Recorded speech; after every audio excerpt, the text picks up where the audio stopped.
ডিমের ঝালদা বানানোর জন্য সোজা চলে এসেছি ওভেনে।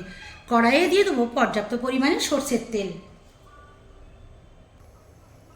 তেল গরম হলে প্রথমেই ভেজে নেব নুন, হলুদ, লঙ্কা গুঁড়ো মাখানো ডিম।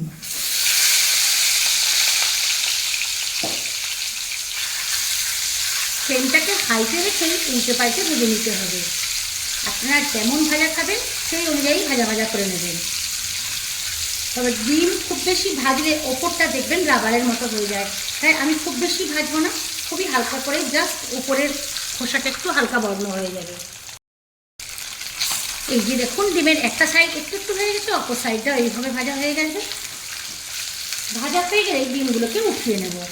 এখন দেখুন ডিমগুলো পারফেক্ট ভাজা হয়ে গেছে, উঠিয়ে নেব ডিমগুলো।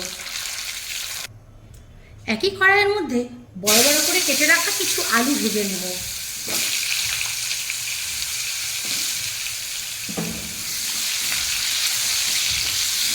আলুটার মধ্যে আলাদা করে আমি আর নুন হলুদ দিচ্ছি না, কারণ ডিমের মধ্যে নুন হলুদ লঙ্কা গুঁড়ো দেওয়াই ছিল। দেখুন আলুর মধ্যে ভাজতে ভাজতে একটা কালার চলে আসবে। আলু ভাজাটা কিন্তু হাই ফ্লেমে করা যাবে না, এটা মিডিয়াম টু লো ফ্লেমে ভেজে নিতে হবে। নুনটা ঠিকঠাক হওয়ার জন্য আলুর মধ্যে ছিটিয়ে দেবো সামান্য একটু নুনের গুঁড়ো। ফ্লেমটা এখন হাইয়ে করে দিয়েছি। আর দেখুন আলুর কালারটা কেমন চেঞ্জ হয়ে গেছে। হাই ফ্লেমে করে মিনিট 2-3 আর একটু ভেজে নেব।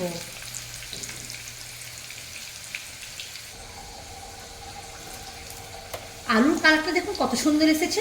আলু ভাজা হয়ে গেছে, এখন আমি আলু ভাজাটাকে উঠিয়ে নেব।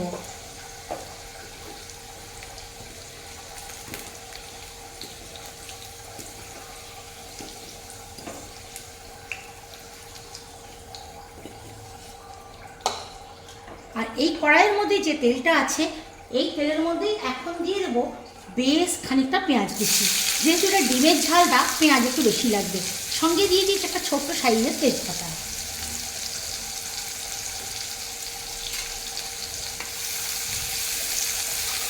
গোল্ডেন ব্রাউন করে একটু ভেজে নেব। এখানে আর তেল দেওয়ার প্রয়োজন নেই, কারণ তেল অনেকটাই বেশি আছে। তাছাড়া আলু ডিম তেলে ফ্রাই করেই নিয়েছি।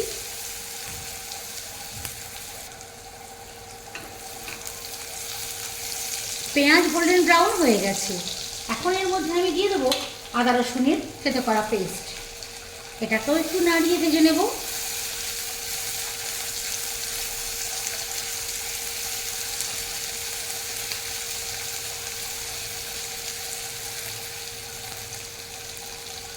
খুব বেশি ভাজার দরকার নেই। এই যে দেখুন এখানে আছে প্রয়োজন মতো নুন, লঙ্কা গুঁড়ো, হলুদ গুঁড়ো আর ধনে জিরে গোলমরিচের গুঁড়ো। এখানে আমি লঙ্কার গুঁড়োটা একটু বেশি দিয়েছি, কারণ যেহেতু এটা ডিমের ঝাল দেওয়া হচ্ছে একটু ঝাল ঝাল হবেই। তো এগুলো এখন সব দিয়ে দেবো।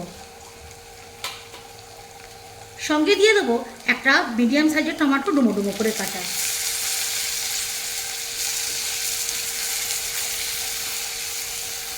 নাড়িয়ে ভালো করে মিশিয়ে একটু কষিয়ে নেব।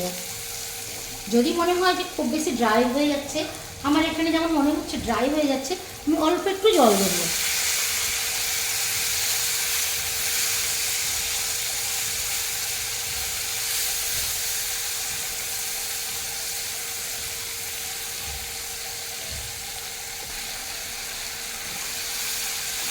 মশলাটা খুব ভালো মতো কষানো হয়ে গেছে। টমেটো এখন খুব একটা গলে না, হালকা হালকা গলেছে, কারণ জলটা তো আমি খুবই অল্প দিয়েছিলাম। ফ্লেমটা লোতেও নেই, এখন হাইতেই আছে। ফ্লেমটা লোতে দিয়ে আপনারা টমেটো গলিয়ে নিতে পারেন, বাট আমি টমেটোটা ওইভাবে গলাবো না। আমি এখন ভেজে রাখা আলুগুলো দিয়ে দেবো। আর মনে হচ্ছে এখন একটু জলটা কম হবে, এখন এই মুহূর্তে অল্প একটু জল দেবো। মশলার সঙ্গে আলুটাকে খুব ভালো করে কষিয়ে নেব।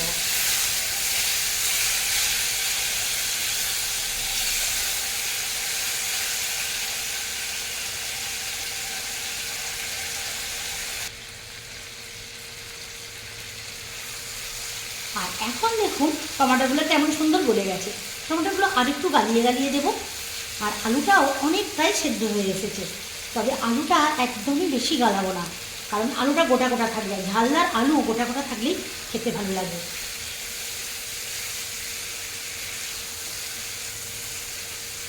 এখন আমার কষানো কমপ্লিট। এখন দিয়ে দেবো প্রয়োজন মতো জল।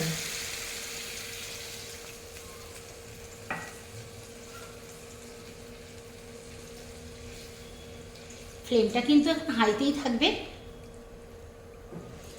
আপনারা ঝালদার গ্রেভি যেমন রাখতে চাইবেন ঠিক সেই অনুযায়ী জলটা দেবেন, কারণ এখানে আমি খুব বেশি গ্রেভি রাখবো না, যেহেতু ঝালদা হবে গ্রেভিটা একটু টান টান হবে। তো এই পরিমাণ আমি জলটা দিয়েছি। তরকারি টকবক টকবক করে ফুটতে শুরু করে দিয়েছে। এখন দিয়ে দেবো আমি ঢাকা। ঢাকা দিয়ে মিডিয়াম টু লো ফ্লেমে 10 মিনিট রান্না করে নেব।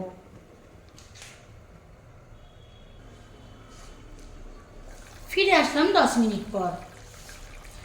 এখন দেখুন কেমন টকবক করে ফুটছে, কিন্তু ফ্লেমটা মিডিয়াম টু লোতে আছে। ফ্লেমটা এখন হাইয়ে করে দেব। ভালো করে একটু নাড়িয়ে দেব, হালকা হাতে নাড়াতে হবে, নাহলে আলুগুলো কিন্তু ভেঙে ভেঙে যাবে। দেখে নিতে হবে আলুটা সেদ্ধ হয়েছে কেন। এটা অনায়াসে বসে যাচ্ছে, আর এটা আরেকটু চাপলেই আলুটা ভেঙে যাবে। আমি চাইছি না আলুটা ভেঙে দিতে। তো যাই হোক, এখন আমি নুনের ব্যালেন্সটা ঠিক আছে কিনা একটু চেক করে নেব।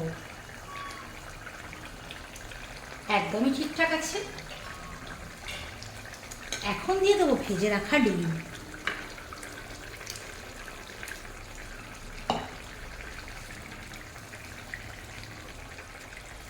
এখন আমি আর ঢাকা দেব না, এখন খোলাই থাকবে। খোলা থেকেই যে এক্সট্রা গ্রেভিটা আছে, গ্রেভিটা একটু টানিয়ে নেব।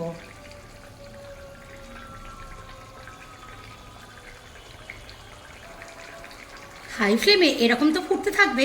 এখন আমি এর মধ্যে দিয়ে দেব একটা ছোট্ট দালচিনি কাটা, একটা লবঙ্গ, দুটো ছোটো এলাচকে থেতো করে রেখেছি, এটাকে আমি দিয়ে দেবো। আর এক্সট্রা কোনো এর মধ্যে গরম মশলা অ্যাড করব না।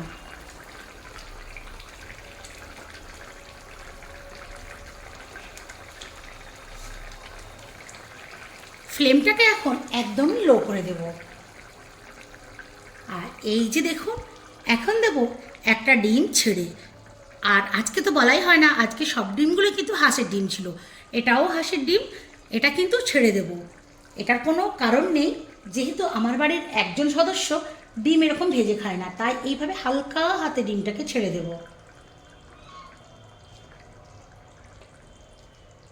ডিমটা ছেড়ে দেওয়ার পর আমি কিন্তু ঢাকা দিয়ে দেব। এই ঢাকাটা বেশিক্ষণ নয়, মাত্র 2 মিনিটের জন্য। 2 মিনিট পর ঢাকা খুলে দেখব কি অবস্থা। বুঝতেই পারছেন বন্ধুরা, কোন ডিমটা গোটা কোনটা ছেড়ে দেওয়া। তো যাই হোক, আমি খুব বেশি নাড়াবো না। এখন কিন্তু উপর থেকে দেব একটু ধনে জিরের গুঁড়ো। ফ্লেমটাকে এখন হাই করে দেবো। এই হাই ফ্লেমে আরও 2 মিনিট ফুটিয়ে নেব। 2 মিনিট খুব ভালো মতো ফুটে গেছে। এখন আমি ওভেনটা অফ করে দেব। আর একটু বাষ্পটা উঠে যাক, আপনাদের দেখাচ্ছি। এই দেখুন, ডিমগুলো সব গোটা গোটা আছে। আর যে ডিমটা ছেড়ে দিয়েছি সেটাও কিন্তু গোটার মতোই আছে, সেটা কিন্তু এইটা যেখানটা দিয়েছিলাম ঠিক সেইখানটায়। আর বেশি গ্রেভিটা টানাবো না, কারণ এই গ্রেভিটা আলু সব টেনে নেবে। তো ঠান্ডা হওয়ার পর ঢেলে নিয়ে আপনাদের দেখাচ্ছি ঠিক কী পজিশানে এসেছে। তো বন্ধুরা, দেখতেই পেলেন, এই ছিল আমার আজকের ডিমের ঝালদা রেসিপি। আপনাদের এই ডিমের ঝালদা রেসিপিটা কেমন লাগলো কমেন্ট করে জানাবেন। ভালো লাগলে লাইক করবেন, শেয়ার করে অন্যকে দেখার সুযোগ করে দেবেন। আর যারা যারা এখনও পর্যন্ত আমার ইউটিউব চ্যানেলটা সাবস্ক্রাইব করেননি, সাবস্ক্রাইব করে আমার সঙ্গে থাকবেন। হ্যালো বন্ধুরা, welcome back to my YouTube channel. আজ আমি আপনাদের বানিয়ে দেখাবো এই রকম লাল টুকটুকে ডিমের ঝালদা। চলুন বন্ধুরা, দেরি না করে ওভেনে চলে যাই।